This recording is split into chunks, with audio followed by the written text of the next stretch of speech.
You've felt it before, a strange tension in the air, a heavy silence when a certain person walks into the room. You can't explain it logically, but your body knows something your mind hasn't named yet. There's no shouting, no glaring, no overt cruelty. And yet after every interaction you feel more drained, less confident, more uncertain of who you are. The people who harm you most deeply rarely do so through violence or threat. They smile, they flatter. They seem helpful at first, but behind that charm hides a much darker force, an indifference to your peace, a desire for control, and a talent for erosion. What makes this even more dangerous is how subtle it is. It unfolds not in dramatic moments, but in everyday interactions. They gaslight your emotions, plant doubt in your mind, and chip away at your self-worth, one seemingly small exchange at a time. You walk away questioning your memory, your decisions. Even your worth. The Stoics knew this danger well. Marcus Aurelius warned, the mind adapts and converts to its own purposes the obstacle to our acting. But what if the obstacle is someone slowly unmaking your sense of self? Stoicism, contrary to popular belief, was never just about enduring hardship. It was about clarity. Clarity of values, clarity of boundaries, clarity of who belongs in your inner circle and who deserves to be kept at arm's length. Through the teachings of Marcus Aurelius, Seneca, and Epictetus, you can begin to identify not just what harms you, but who. And you can learn to act with calm decisiveness when red flags appear. In this video, you'll explore 9 specific signs that reveal someone near you may be dangerous, not because they scream or strike, but because they wear you down with silence, charm, and manipulation. Along the way, you'll hear real stories of famous people who confronted these dynamics and rose above them. And you'll learn how to apply Stoicism and modern psychology to protect your peace, trust your instincts, and stay rooted in your truth, even when others try to twist it. So if you've ever wondered why you feel smaller around someone, or why you keep second-guessing yourself, stay with this. These red flags aren't just signs of who to walk away from, they are reminders of how to walk back toward yourself. Part 1. The fog of confusion when truth becomes a weapon. It begins subtly, like mist curling around your feet on an early morning walk. You don't notice it at first, you can still see the ground, still find your way. But the fog thickens and soon the familiar path is harder to trace. Somewhere along the line, the things you once knew with certainty have started to blur. You replay conversations in your head, but they feel strangely unstable. Like dreams that fade the moment you try to recall them. Did you actually say that? Did they? You're not sure anymore. You start doubting your own reactions, apologizing for things that deep down you know weren't wrong. This is not random. This is not a simple misunderstanding. It is the calculated work of someone who has learned how to bend truth, not merely to dodge accountability, but to shape your reality. For the Stoics, truth was more than a moral preference, it was the foundation of a virtuous life. Marcus Aurelius wrote, "If someone can prove me wrong and show me my mistake, I will gladly change. I seek the truth, which never harmed anyone." But Marcus lived in a world where truth was something to be sought and shared in good faith. What happens when the person closest to you wields truth not as a light, but as a weapon? This type of manipulator doesn't lie out of desperation. They lie because it gives them power. Their goal isn't just to deceive you, it's to destabilize your trust in your own perception. The lies might be small at first, a missed detail here, a casual misquote there, but the pattern is deliberate. And when you confront them, they don't admit the error, they turn it back on you. You must have misunderstood, you're remembering wrong, you're overreacting again. It's a dance designed to make you second guess not just the conversation, but your entire capacity for judgment. Psychologists call this gaslighting, a form of emotional abuse so insidious that it rarely arrives with shouting or slammed doors. Instead, it comes wrapped in calm, casual insistence. They repeat over and over that your version of events is false, and eventually, like a stone eroded by constant water, a part of you starts to believe them. The Stoics warned against this, not in the language of modern psychology, but in the language of the soul, to be swayed from your logos, your rational, reasoning mind, was to lose your anchor in the storm. For the Stoic, the greatest tragedy was not that others lied to you, but that you began to doubt your own inner compass. The danger of this fog is best understood through stories. Consider Brendan Fraser, the actor who rose to fame in the late 90s and early 2000s. At the height of his career, he spoke publicly about being assaulted by a powerful Hollywood executive. What followed was not justice, but silence, doors closing quietly, roles disappearing, whispers replacing applause. In interviews years later, Fraser described the feeling of being gaslit, not only by the industry, but by the absence of support from those around him. His truth was buried under layers of other people's versions of reality. For years, that silence clouded his sense of what had actually happened. It was only after deep personal reflection and courage that he began to trust his own voice again and reclaim the narrative of his life. Your life may not involve Hollywood politics, but the principle is the same. When you leave a conversation feeling smaller, hazier, less certain every single time, you're not in the presence of misunderstanding, you're in the presence of control. A Stoic approach to this danger is not to panic, but to observe patterns. Write things down, keep a record of conversations, not to win an argument, but to protect your clarity. Journal the events as they happen. Ask yourself what was said, how did it make me feel? Does this same confusion happen with others or only with this person? Seneca famously said, "We suffer more often in imagination than in reality." But when your imagination has been hijacked by someone else's manipulations, the suffering is no longer just imagined, it's engineered. Your mind becomes a battlefield, and the first victory they claim is over your certainty. That's why your defense must be both simple and relentless. Return to your own reason. In the fog, pause. Do not rush to apologize. Do not rush to correct yourself. Ask, what do I know for certain? What do I feel in my body right now? Who benefits from my confusion? These are not questions of paranoia, they are questions of clarity. Because here is the truth the manipulator never wants you to see, in the presence of someone who thrives on distortion. Confusion is not an accident, it is their strategy. And the greatest countermeasure you possess is not confrontation, not shouting, not even proving them wrong. It is the quiet, stubborn act of seeing clearly, again and again, until the fog can no longer hold you.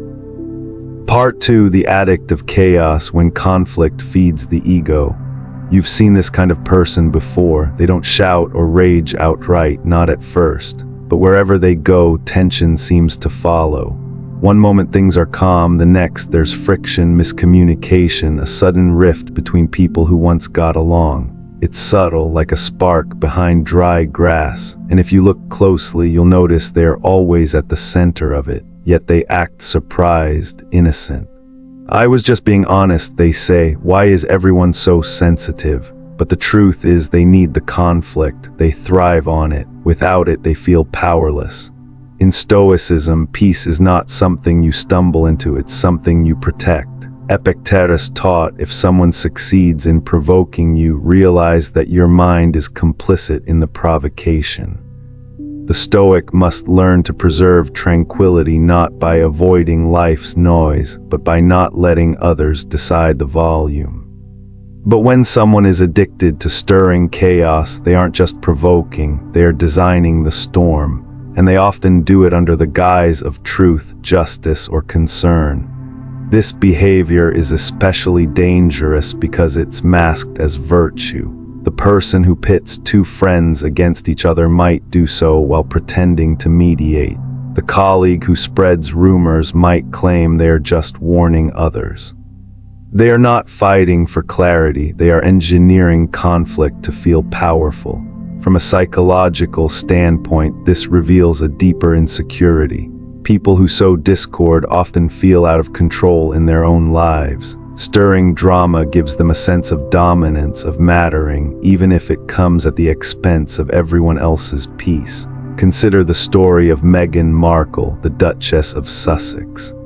After joining the royal family, she was met with a wave of quiet. Institutional hostility, not loud aggression, but subtle undermining, rumors, cold shoulders, shifting expectations. Behind the scenes, factions formed, stories leaked, reputations eroded. But in the interviews that followed, Meghan consistently emphasized her effort to seek peace, not escalation. Her refusal to fight fire with fire revealed something powerful. Silence is not surrender, it's self-possession. She chose not to feed the chaos. You may not be part of a monarchy, but you do have a kingdom to protect. Your mind, your boundaries, your relationships. The Stoics remind you that you cannot control whether others stir the pot, but you can control whether you taste the soup. When you sense someone repeatedly turning calm into chaos, reflect before reacting. Do conversations shift when they arrive? Do they seem oddly satisfied when tension rises? Do they plant doubts and disappear, letting others fight in their wake? If so, take it seriously. This is not someone who values connection. This is someone who feeds off disruption. The application here is both philosophical and practical. First, don't mirror their behavior. Don't join the drama even under the illusion of defending yourself. Second, define your terms of engagement. Marcus Aurelius wrote, "The best revenge is to be unlike him who performed the injury." Your refusal to play their game isn't weakness, it's clarity. Third, keep a calm heart. Journal your observations. Speak truth, but without entanglement. And when needed, walk away. Some people only understand distance. Most importantly, don't let their storm unsettle your inner weather. Your calmness isn't passivity, it's your power. When others ignite conflict to feel important, let your stillness remind them, not everyone needs noise to feel alive, and not every invitation to chaos deserves your RSVP. Part 3, the mirror that lies when you're always the problem. It begins with a small disagreement. Maybe you bring up something that hurt you, a comment that didn't sit right, an unmet expectation. Instead of being heard, you're told you're overreacting, you're too sensitive, you misunderstood, it's always your fault. Over time, these moments multiply. Your needs are framed as demands, your concerns are labeled drama, and the more you try to explain yourself, the more foolish you feel. What you're experiencing is not a difference in perspective, it's a strategy. One designed to destabilize your self-worth and make you easier to control. The Stoics understood that a calm mind depends on accurate self-knowledge. If you are pained by any external thing, Marcus Aurelius wrote, "It is not this thing that disturbs you, but your judgment about it. And it is in your power to wipe out that judgment now." But what if someone near you is constantly trying to rewrite your judgment for you? What if they are replacing your inner compass with doubt and confusion? That's not conflict, it's gaslighting, and it is a red flag that cannot be ignored. This tactic is psychological warfare masked as conversation. It works by targeting your need to be reasonable. You want to be fair, to listen, to make sure you're not misjudging someone, but in the hands of a manipulator. Your empathy becomes a weapon used against you. If they can make you question your memory, your intentions, your emotions, then they no longer need to win arguments, they've already won control. You may have seen this pattern play out in the public downfall of Britney Spears. For years, her voice, both literally and metaphorically, was dismissed, overridden, legally silenced under the justification that she was unstable. She was painted as the problem while those controlling her life were seen as protectors. But as more came to light, it became clear she wasn't being saved, she was being contained. Her instability was the narrative used to suppress her autonomy. In your own life, the same pattern can emerge more quietly. You bring up a concern and suddenly you're the aggressor. You defend your feelings and you're labeled selfish. Over time, you stop speaking up not because you agree, but because you're tired of being twisted into the villain. That's when the damage becomes internal. You start monitoring yourself more than the person harming you. You think, maybe I'm too much. But the truth is, maybe they're just too invested in making you small. A Stoic response is not to lash out, but to see clearly. Seneca advised, you act like mortals in all that you fear and like immortals in all that you desire. What he meant was this: we're often overly cautious when we should act, and overly hopeful when we should walk away. When someone repeatedly twists your concerns into character flaws, they are not interested in understanding, they are invested in maintaining dominance. Your practice then is twofold. First, affirm your reality. If something feels wrong, it is not your duty to prove it in court. It is your right to feel it and honor it. Second, step back from those who only engage to discredit you. This might mean physical distance. It might mean emotional detachment. It will certainly mean a renewed trust in your inner voice. As Epictetus said, if you want to improve, be content to be thought foolish and stupid with regard to external things. Don't waste your energy convincing someone of your truth if their only goal is to dismantle it. You are not the problem simply because they say you are. And if you feel consistently drained, confused, or silenced in someone's presence, you don't need more proof. You need more distance. The Stoic path is not passive, it's grounded. It allows you to calmly step out of the roles others try to assign you and back into the truth of who you are. Part 4: the charm that corrupts when words are weapons, not truth. You've met them before. They light up a room, speak with warmth, make you feel seen, special, even chosen. Their compliments arrive like confetti, their attention unwavering. You feel lucky to be in their orbit, but time reveals a darker truth. That charm wasn't a reflection of your worth, it was bait. The Stoics taught that virtue is action, not appearance. As Epictetus said, don't explain your philosophy. Embody it, and yet in a world obsessed with charisma and performance, we often mistake style for substance. A person's eloquence becomes a proxy for their morality. Their kindness in public blinds us to their cruelty in private. We excuse, rationalize, even protect them, because someone so likable couldn't possibly be manipulative, right? But charm, when used without conscience, is not virtue, it's camouflage. It disarms your skepticism, speeds up trust, and creates a false sense of intimacy. This is the tactic of the wolf in sheep's clothing. They mirror your values, echo your beliefs, even adopt your language of healing and growth, but they don't live by it. Their words are performance art, designed to persuade, not to reveal. And when you finally see through the mask, the fallout is not just betrayal, it's disorientation. You don't just question them, you question yourself. This dissonance is called cognitive betrayal. Psychology describes it as the emotional injury that comes from being hurt by someone you believed was safe. It's not just the act that wounds you, it's the destruction of the story you built around them. They couldn't have done this, they're not like that, but the Stoics would challenge you. Are you judging them by their character, or just by how they made you feel? This is why Marcus Aurelius cautioned, the nearer a man comes to a calm mind, the closer he is to strength. Charm excites the nervous system, it triggers dopamine, it's intoxicating. But virtue is quiet. It shows up not in grand gestures, but in consistency, in how someone treats you when there's nothing to gain. And that's the test. Take the case of Elizabeth Holmes, the once celebrated founder of the Eranos. Her charisma captivated investors, journalists, and even political figures. She spoke in visionary terms, mimicked the aesthetic of Steve Jobs. and wrapped her deception in the language of purpose. People didn't question the science because they were seduced by the story.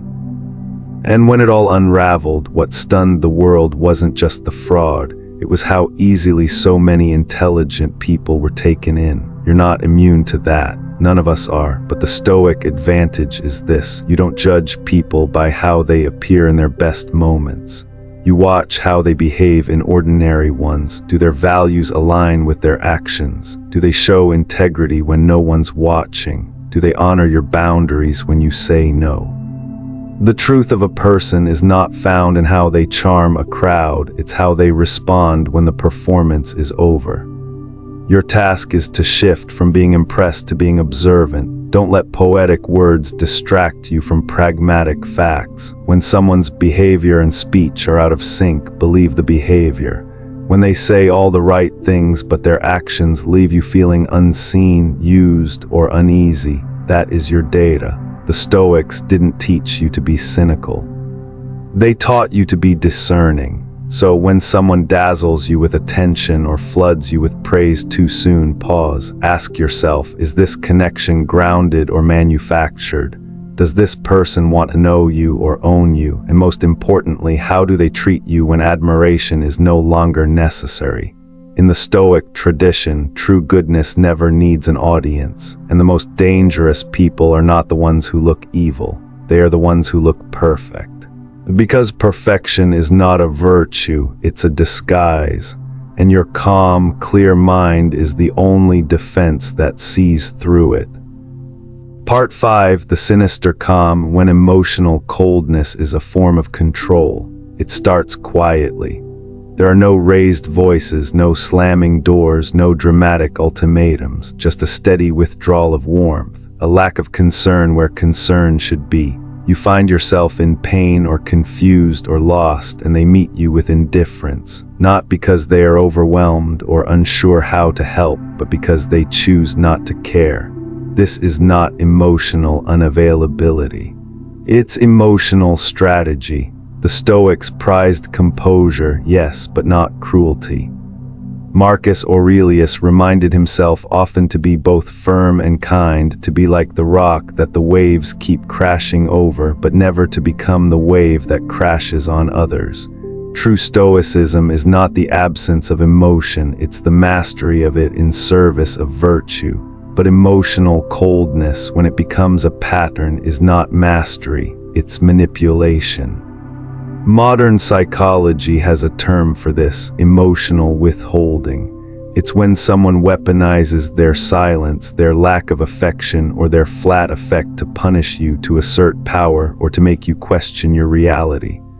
Over time, this erodes your sense of self. You begin to wonder, am I asking for too much? Am I too sensitive? Do I even deserve love at all? And that's precisely the point. The evil here lies not in loud abuse, but in quiet abandonment, while still staying physically present enough to keep you hoping for a change that will never come.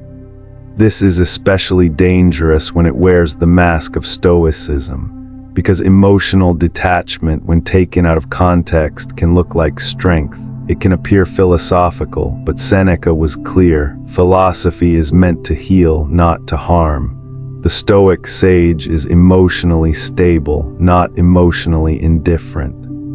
They don't lack compassion, they embody it through wise action, not emotional chaos. Indifference, when used to create fear or dependency, is not Stoic, it's toxic. You see this play out in toxic relationships, in leadership, and sometimes tragically in families. One stark example is Steve Jobs, brilliant, visionary, but notoriously cold.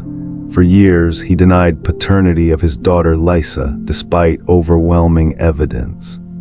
His refusal to acknowledge her didn't just create emotional distance, it left a wound that shaped her sense of worth for decades. Jobs wasn't evil, but his behavior in those moments revealed a dangerous form of emotional detachment, when genius forgets humanity and when calm becomes a shield for cruelty. The Stoics would not defend that. Marcus Aurelius, despite being emperor, wrote constantly about the importance of duty, of treating others justly, of being a servant to the common good.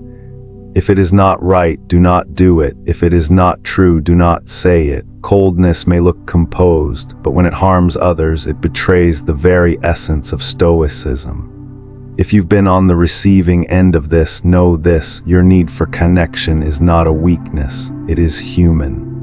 It is healthy. What Stoicism offers you is not a reason to suppress that need, but a framework to protect it. You are called to guard your inner citadel, but not to wall off your heart. When someone responds to your vulnerability with calculated silence, when they use their calm to make you feel unstable, you are not overreacting, you are being tested. Here's what you can do: step back, observe the pattern. Detach not from your emotions, but from the illusion that this person's coldness is your fault. Use your reason. As Epictetus said, we suffer not from the events in our lives, but from our judgments about them. And your clearest judgment comes when you stop begging for warmth and start demanding truth. Emotional coldness, when chronic, isn't just a personal quirk, it's a red flag, especially when used to control, to confuse, or to punish. You don't need to match their detachment to prove your strength. True strength is saying, "This silence does not define me. My worth is not determined by someone else's ability to feel." So choose warmth, but don't chase it. Cultivate inner stillness, but not emotional numbness. Be calm, but be human. Because in Stoicism, the goal isn't to become stone. It's to become wise, and kindness, even when quiet, is the highest wisdom. Part 6. The charming predator when praise is a weapon. You've met them before. They're magnetic, generous with their compliments, and seem to understand you deeply, almost too quickly. They flatter your strengths, nod at your insecurities, and give you the sense that you're finally seen. But slowly the admiration becomes conditional, the praise becomes strategic, and your sense of reality begins to depend on their approval. This is not love, it's control disguised as affection. Stoicism warns us about seduction, not just the sensual kind, but the psychological. As Epictetus taught, the greatest danger isn't what others do, but how easily you're carried away by appearances. When someone seems too perfect, too affirming, too aligned with what you want to hear, it's time to stop and ask, what do they gain from my admiration? A truly virtuous person doesn't need to overwhelm you with praise to build trust. Their consistency is their character. But a manipulator will use charm like bait. Modern psychology describes this as love bombing or idealization, a tactic often used by narcissists to quickly win your loyalty. They flood you with attention and affection until your nervous system bonds with them. You feel euphoric, special, chosen, but that stage never lasts. As soon as they sense you're emotionally invested, the script changes. You're criticized, neglected, or subtly devalued. And because your identity has become attached to their validation, you blame yourself. You try harder, and they pull the strings. In Stoic terms, you've surrendered your inner citadel. You've let external approval dictate your peace. And that's when the real harm begins, not because you're weak, but because you're human. The desire to be seen, admired, and loved is universal, but the Stoics taught you to guard that desire with reason. As Marcus Aurelius said, ambition means tying your well-being to what other people say or do. Sanity means tying it to your own actions. To be clear, not all charm is sinister.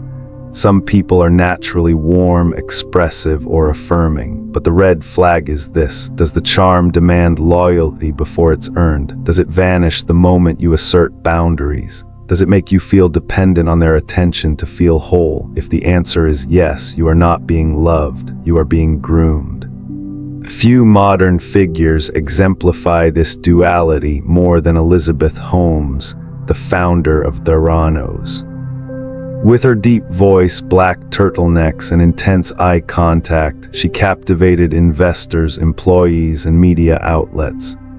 She praised her team publicly, told powerful people exactly what they wanted to hear, and cultivated an image of genius and purpose.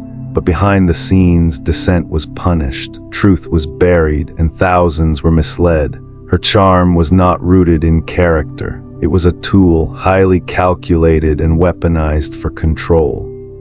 This isn't about paranoia, it's about discernment. The Stoics want you to develop what they called proherses, the rational faculty that helps you choose what's truly within your control. When someone is charming, ask yourself, what are they actually doing, not just what they are saying? Are they consistent when they're not center stage? Do they act with virtue when no one is watching? Do they respect your no? Or do they only admire you when you admire them back? Here's the practical step: build your immunity to flattery.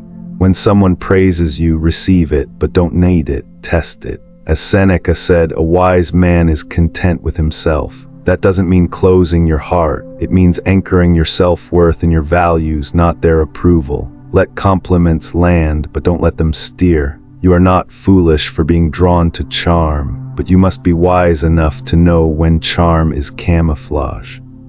The Stoic path invites you to live in truth, not fantasy, to see clearly even when it hurts, especially when it hurts, because in that clarity you reclaim your strength. The next time someone floods you with praise before they've earned your trust, pause, breathe, observe, and remind yourself you are already enough. Their approval doesn't make you whole. Only your integrity can do that. Part 7, the eternal victim, when every story hides a manipulation. You've likely met someone who always seems to be suffering, not just occasionally overwhelmed, but perpetually wronged. Every conversation circles back to how others failed them, how the world is unfair, how they're always the target of betrayal or misfortune. At first, your heart opens. You feel for them, want to help, maybe even feel honored that they confide in you.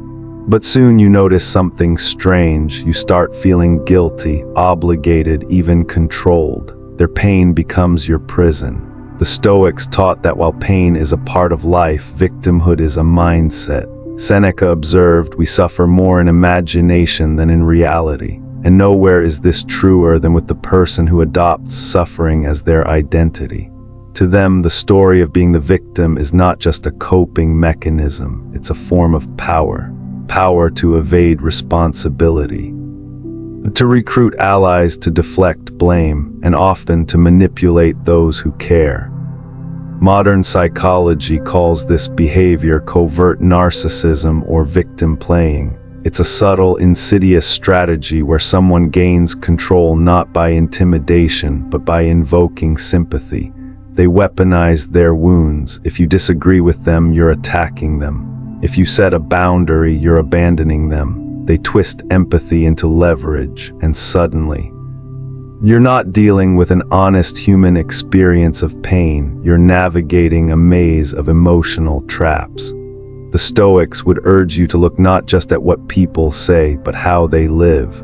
Marcus Aurelius wrote, "If someone can prove me wrong and show me my mistake in any thought or action, I shall gladly change. I seek the truth which never harmed anyone." But the eternal victim doesn't seek truth. They seek control through helplessness.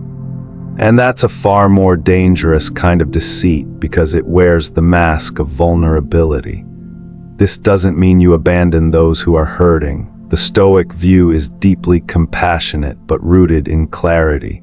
There's a difference between someone who is in pain and someone who is addicted to being in pain. The former seeks healing. The latter resists growth. They feed on your emotional labor, yet never move forward. You can listen, love, and support, but you must also discern when support becomes submission. A powerful example of this dynamic unfolded in the public breakdown of musician Marilyn Manson's personal relationships. Over time, multiple women came forward with detailed accounts not just of abuse, but of how Manson used narratives of being misunderstood or victimized by the world to obscure his behavior. He'd evoke sympathy while creating chaos. When power hides behind a narrative of pain, the damage runs deep because it confuses compassion with loyalty. If you recognize someone like this in your life, ask yourself, are you constantly trying to rescue them? Only to feel drained, do they ever take responsibility for their part in the story? Or does every problem somehow lead back to someone else's cruelty and you need to fix it? The Stoics would remind you that you are not responsible for another adult's healing. You can offer kindness, but you must never sacrifice your peace on the altar of their unresolved pain. Here's a practical Stoic exercise when you feel emotionally manipulated by someone's suffering. Write down the facts of the situation as if you were a judge, not a participant. Strip away tone, emotion, implication, just the actions. This practice helps you break the spell of their story and return to reality. And from that place, you can respond with both compassion and boundaries. You are not cold or cruel for stepping back. You are wise, because the moment you begin to see manipulation, even in the guise of vulnerability, you reclaim your freedom. Stoicism doesn't ask you to harden your heart. It asks you to see clearly, so your heart can love without being enslaved. Part 8. The subtle divider when they poison others against you. There is a kind of evil that doesn't strike with a sword but slices with a whisper. You felt it when someone starts changing how others see you, not through confrontation but quiet insinuation. They make vague comments, I don't know if you can trust them, or something feels off about them, never offering proof, just planting the seed. And that seed, once sown, begins to grow in the minds of others. Your image withers not because of your actions, but because of their silent campaign. This isn't a clash of character, it's a quiet execution. The Stoics called this out for what it is: slander and worse, manipulation of perception. Marcus Aurelius, writing to himself in Meditations, warned, the best revenge is not to be like your enemy, but before you can rise above this tactic, you must first recognize it, because this kind of behavior is often disguised as care. They'll claim they're just looking out for others, or being honest, or even that they're protecting the group. But what they are doing is something far more corrosive: isolation through reputation sabotage. Modern psychology categorizes this under relational aggression, a strategy to control or harm someone by damaging their relationships and social standing. It's commonly seen among narcissists and Machiavellian personalities. These people don't need to lie outright. All they need is ambiguity, just enough to make others doubt you, just enough to make you feel alone, and it works. Because humans are wired for social belonging. When your connections begin to fray, when your name is spoken in suspicious tones, your nervous system goes into threat mode. You start questioning yourself. You wonder what you did wrong. You try harder to please, to prove your innocence, which only makes you look guiltier in their eyes. This is what Seneca meant when he warned, "He who seeks to please others loses himself." The more you chase clarity with a slanderer, the more entangled you become in their game. A chilling public example is what happened to Meghan Markle. Regardless of where you stand on the royal narrative, it's evident how public opinion around her shifted, not because of overt actions, but through constant suggestion.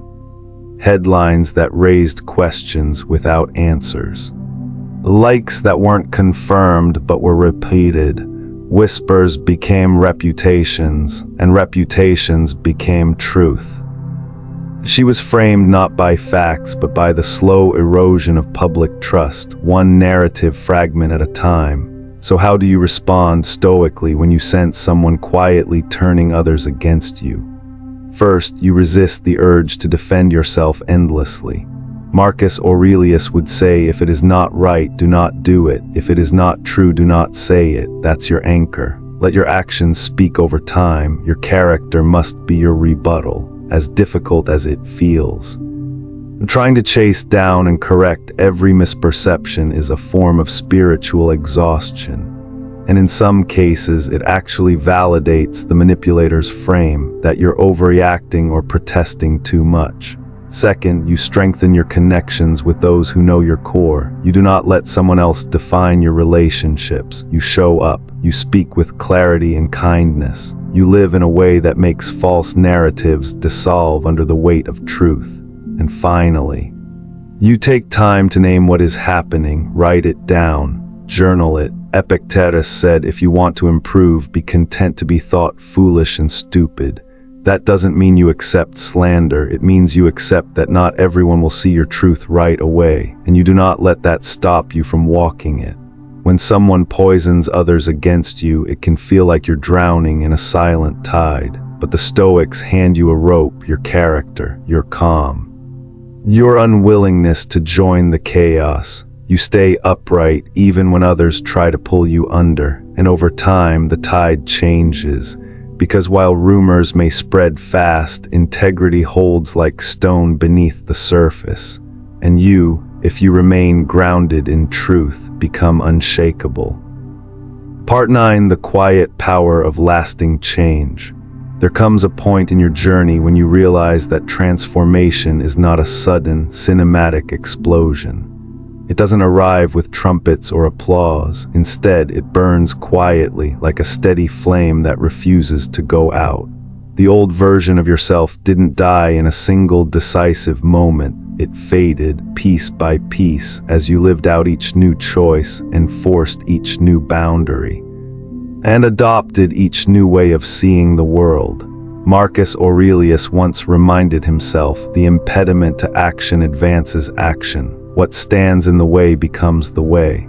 At first, you may have read those words as encouragement to endure hardship, but now you understand them differently. Every obstacle you encountered didn't just test you, it reshaped you. The resistance you once hated was, in truth, the sculptor of your character. In modern psychology, this stage is often described as identity integration.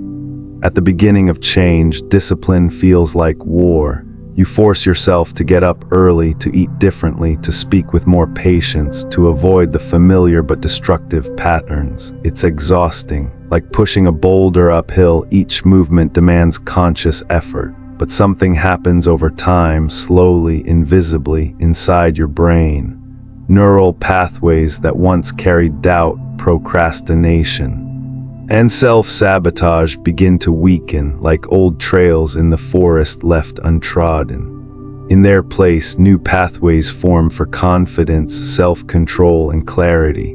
What once required your constant mental supervision becomes natural, even automatic. Discipline stops feeling like a burden. It starts feeling like home.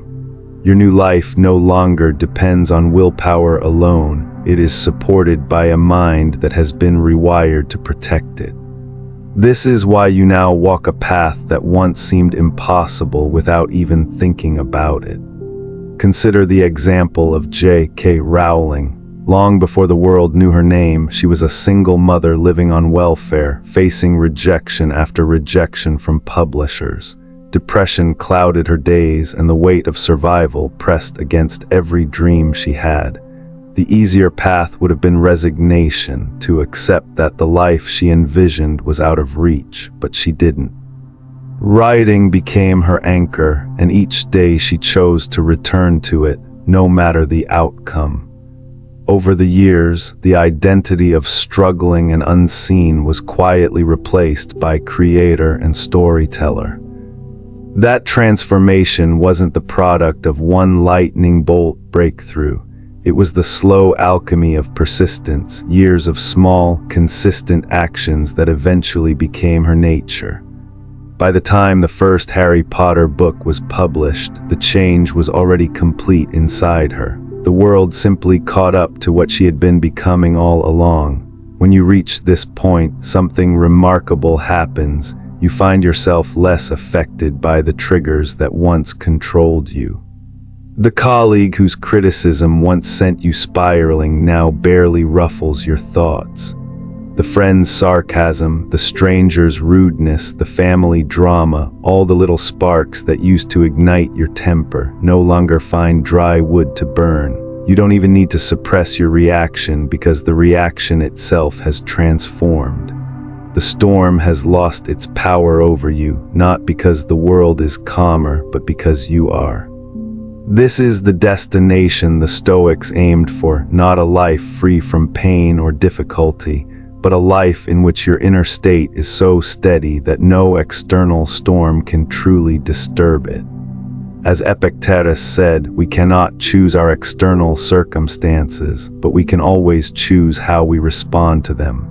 When this truth is no longer something you repeat to remind yourself, but something you embody without effort, you know you have crossed the threshold from change as an act to change as a way of being.